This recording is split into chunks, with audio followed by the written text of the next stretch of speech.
몸의 문제풀이. 의와 테크네. 우리는 흔히 인생은 짧고 예술은 길다 라는 말을 듣는다. 그리고 이 말이 삶의 더섭음과 예술적 아름다움의 영원함을 뜻한다고 생각한다. 충분히 공감이 되는 삶과 예술의 진실이다. 하지만 이 말이 어떤 맥락에서 누가 한 말인지 알고 나면 그 공감의 질과 내용은 많이 달라진다.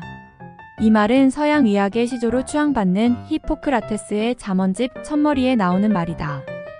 여기서 예술로 번역된 테크네라는 말이 사실은 예술보다는 의술을 지칭했던 것이다.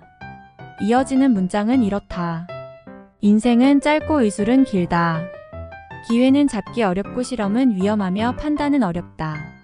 의사가 필요하다고 생각하는 일을 했다고 임무가 끝나는 것은 아니다. 환자와 간병인이 제 역할을 다해야 하며 주변 상황 또한 매우 중요하다. 사람의 질병 경험을 다루는 의술은 명확한 지침을 따르는 단순한 기술일 수 없고 주변의 인간적, 사회적, 자연적 환경의 영향을 충분히 고려해야만 하는 불확실하고 위험한 하지만 동시에 영원한 과업이라는 것이다.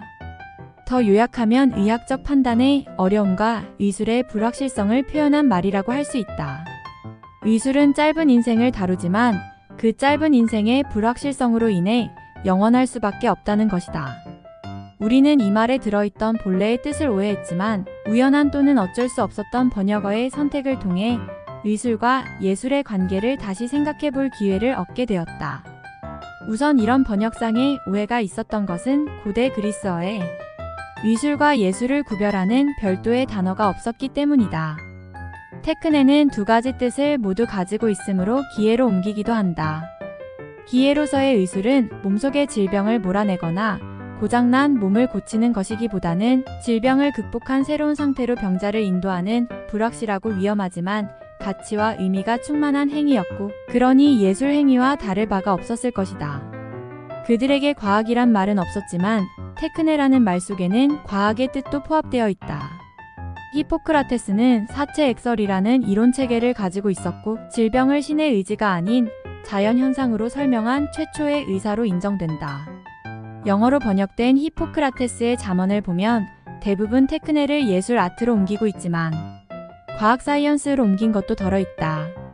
히포크라테스의 의술은 그것을 구분하는 말이 없었을 정도로 과학과 예술이 결합된 종합적 판단과 행위의 체계였을 것이다. 고대 그리스의 테크네와 대응하는 동아시아의 개념어는 의다.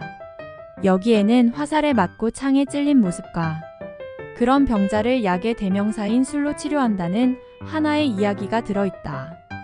그런데 이 글자는 술 대신에 무당을 가리키는 글자와 함께 쓰이기도 한다. 이 글자는 하늘과 땅을 이어주는 사람 무당을 형상화한 것으로 병을 초자연적 현상으로 바라보는 시각이 반영되어 있다.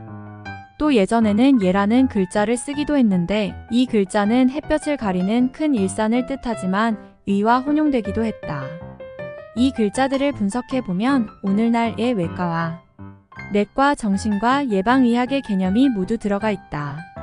고대 중국의 의 속에는 질병 경험에 대한 불명확한 판단과 실천의 다양한 방식들이 어지럽게 모여있음을 알 수 있다.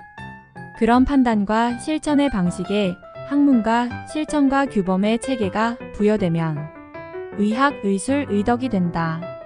의학은 의에 대한 배움이고 의술은 그 배움의 실천이며 의덕은 배움과 실천의 기준이 되는 규범이다. 오늘의 분류체계로 보면 의학은 기초의학이고 의술은 임상의학이며 의덕은 의료윤리 또는 의료인문학이다.